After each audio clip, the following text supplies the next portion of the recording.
Assessore Pizzimenti, quest'oggi un sopralluogo al castello di Colloredo, una struttura che è stata recuperata con fondi dello Stato e della Regione. In questo sopralluogo di quest'oggi che cosa è emerso? A che punto siamo con i lavori?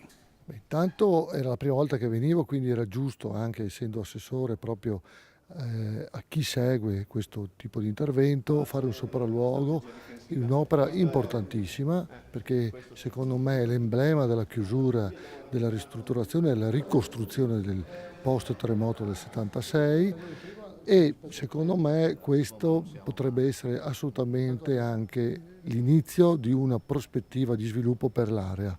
L'area intendo non solo il comune di Colloredo, ma tutti i comuni intorno, ma soprattutto anche la provincia di Udine, perché si colloca al centro della provincia, è un posto facilmente raggiungibile e quindi secondo me diventerà un contenitore di altissimo livello di qualità per eventi di altissimo livello. Questo secondo me è il futuro. Ecco, a tal proposito dovranno incominciare un'altra parte dei lavori di recupero della parte del castello che era caduta, ma dovete fare un ragionamento generale anche su quella che potrà essere la destinazione d'uso. C'è già qualche idea? Ecco, intanto hanno ancora più o meno un anno di lavoro, questo almeno per la parte quella che sta terminando, poi comincerà l'altra che avrà ancora un paio d'anni.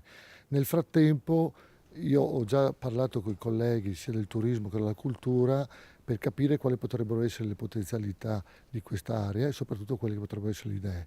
Le idee sono di tutti i tipi perché possono essere anche pubbliche, nel senso eventi di grande portata, ma anche dei privati.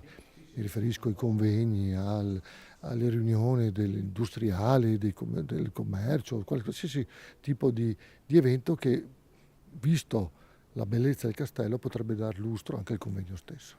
Giusto per capire la complessità dell'intervento e il costo dell'intervento. È una complessità enorme perché va avanti ormai da decennio, è un costo rilevantissimo, poi si parla di oltre 28 milioni di euro e probabilmente ci vogliono qualcosina da aggiungere ancora e questo vuol dire che dà l'idea soprattutto di quanto è stato difficile farlo, perché qui c'è ovviamente la sovrintendenza che dà i propri pareri, ci sono delle aree vincolate sia dal punto di vista giuridico ma anche dal punto di vista strutturale, quindi ricostruire un qualcosa che per la gran parte era già a terra, caduta, quindi distrutta, non è stato assolutamente facile.